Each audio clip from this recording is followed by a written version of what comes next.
पिछले वीडियो में हम लोगों ने बात किया था फर्स्ट लॉ ऑफ मोशन पे, जहां पे हम लोगों ने देखा था कि अगर किसी ऑब्जेक्ट के ऊपर में इम्बैलेंस फोर्स लगाया जाए तो फिर उसके वेलोसिटी में चेंजेस देखने को मिलते हैं। अगर वो ऑब्जेक्ट रेस्ट पे होता है तो वो मोशन करने लगता है, मोशन में होता है तो रेस्ट में भी आ सकता है, या तो उसका स्पीड चेंज हो जाता है।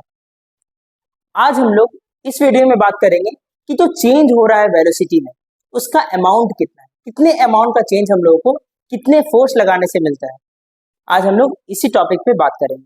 So hello everyone, my self अंश और आप देख रहे हैं क्लास 9th के फिजिक्स का सेकेंड चैप्टर जो कि है force and law of motion.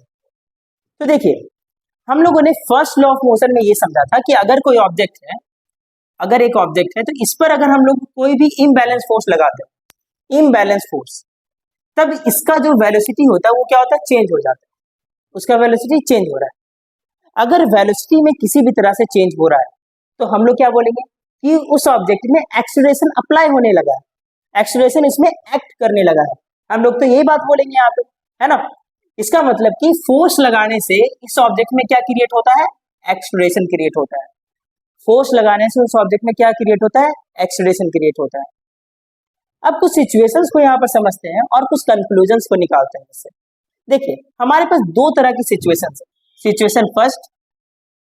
Situation first और सिचुएशन सेकेंड।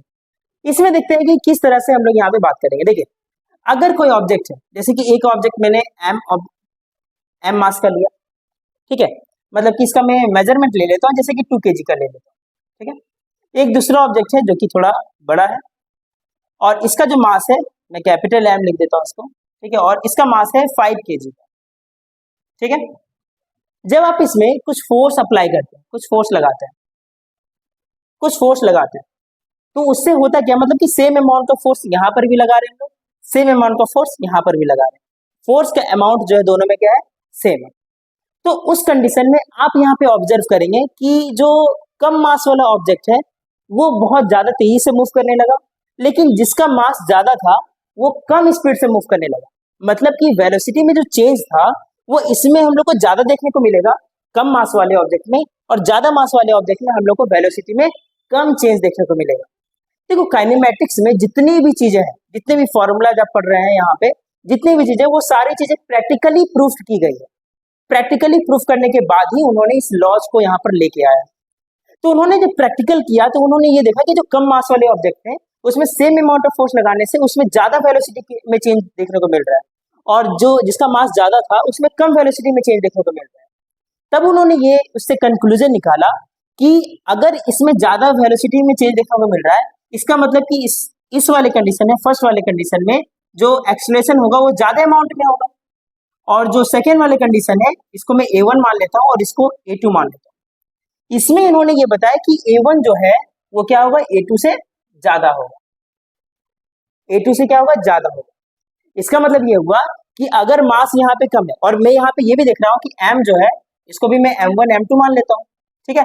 M1 जो है ये क्या है, लेस देन है किसका, M2 से, लेस देन है। मतलब ये चीज समझ में आया कि जो मास और एक्सीलरेशन जो है ये क्या है, एक दूसरे के रेसिप्रोकल है। मतलब कि अगर मैं मास को इंक्रीज करूंगा तो एक्सीलरेशन कम क्रिएट होगा उसमें, अगर मैं मास को कम करूंगा तो एक्सीलरेशन ज्यादा क्रिएट होगा उसमें। बस यहाँ पर फोर्स का अमाउंट सेम होना चाहिए। तो मैं यहाँ से एक कंक्लूजन निकाल सकता हूँ कि जो एक्सीलरेशन है वो इनवर्सली प्रोपोर्शनल है किसके, मास के। ये कंक्लूजन मैं यहाँ से निकाल सकता हूँ। चलिए, अब हम लोग सेकेंड सिचुएशन में जाते हैं और सेकेंड सिचुएशन को समझते हैं। मान लीजिए मेरे पास में यहाँ पर दो ऑब्जेक्ट्स हैं, एक का मास है m और दूसरे का भी मास है m, मतलब कि मास दोनों में सेम, लेकिन मैं जो फोर्स यहाँ पे अप्लाई कर रहा हूँ इसके ऊपर में वो हो गया, मान लो कि मैं यहाँ पे 5 न्यूटन का फोर्स अप्लाई कर रहा हूँ, और यहाँ पे मैं जो अप्लाई कर रहा हूँ फोर्स वो 2 न्यूटन का फोर्स अप्लाई कर रहा हूँ, ठीक है। यहाँ 5 न्यूटन, यहाँ पे 2 न्यूटन। जब आप इस तरीके से फोर्स अप्लाई करेंगे, एक में ज्यादा एक में कम, और दोनों ही आइडेंटिकल ऑब्जेक्ट्स हैं, तो एक्सपेरिमेंटली प्रूफ किया गया था, पहले बहुत बार एक्सपेरिमेंट करके चेक किया गया कि हाँ कैसे होता है, इसमें चेंजेस किस तरह से देखने को मिलते हैं। तब उन्होंने ये कंक्लूजन निकाला यहाँ पे कि जो जब मास सेम होता है तो ज्यादा फोर्स लगाने से इसमें क्या हो रहा है, ज्यादा अमाउंट में एक्सीलरेशन यहाँ पे क्रिएट हो रहा है, लेकिन इसमें क्या हो रहा है, कम अमाउंट में एक्सीलरेशन क्रिएट हो रहा है, इसमें कम अमाउंट में एक्सीलरेशन क्रिएट हो रहा है। तो मैं बस यहाँ पे क्या होना चाहिए, मास सेम होना चाहिए, है ना। तो मैं यहाँ पे ये बात बोल सकता हूँ कि A1 जो होगा ये क्या होगा, ग्रेटर देन होगा किसका, A2 का। ठीक है, अच्छा मैं अगर 5 न्यूटन को F1 मान लूँ और इसको मैं F2 मान लूँ, तो मैं यहाँ पे बोल सकता हूँ कि F1 जो है वो क्या है, ग्रेटर देन है F2 का। अब इन दोनों से एक कंक्लूजन तो निकल के आ रहा है कि जो हमारा एक्सीलरेशन होता है ये डायरेक्टली प्रोपोर्शनल होता है किसका, फोर्स होता है, जो कि नेट फोर्स हम लोग उसमें अप्लाई करते हैं। ये जो फोर्स इसके ऊपर अप्लाई किया गया ये इम्बैलेंस फोर्स है, इसको बैलेंस फोर्स कभी मत समझिएगा, ये इम्बैलेंस फोर्स है, क्योंकि वेलोसिटी में जब तभी चेंज होता है जब उसमें इम्बैलेंस फोर्स एक्ट करता है। अब एक तो कंडीशन मेरा ये था, एक सिचुएशन ये बना और एक कंडीशन ये बना। जब मैं इन दोनों को एक साथ मिला दूं तो मेरे पास क्या निकल के आएगा कि ए जो होगा एक्सीलरेशन ये प्रोपोर्शनल होगा किसके, एफ बाय एम के प्रोपोर्शनल होगा। और इसी से जब मैं यहाँ पे प्रोपोर्शनलिटी का साइन हटाता हूँ तो ए का वैल्यू जो है वो क्या निकल के आता है, एफ बाय एम। अब बोलेंगे कि सर यहाँ पे अगर मैं प्रोपोर्शनल का साइन हटाता हूँ तो कुछ कांस्टेंट टर्म वहां पे आना चाहिए, लेकिन जब इससे प्रूफ किया जा रहा था, इस सिचुएशन को देखा जा रहा था, बनाया जा रहा था, तब उन्होंने मान कर चला यहाँ पे कि जो भी कांस्टेंट यहाँ पे आएगा उसका वैल्यू 1 लिया जाएगा और उसके सिंप्लिसिटी के लिए उन्होंने 1 न्यूटन को ऐसे ही मान लिया। इससे मैं यहाँ पर ये निकाल सकता हूँ कि जो एफ होगा, एफ जो होगा वो क्या होगा, इक्वल टू एम। इससे एक फॉर्मूला यहाँ पर निकल के आता है, एफ इक्वल टू एम। मतलब कि अगर मुझे फोर्स निकालना है तो मुझे मास और एक्सीलरेशन चाहिए होता है, तभी मैं उसका फोर्स निकाल सकता हूँ कि कितना फोर्स उसमें अप्लाई हो रहा है।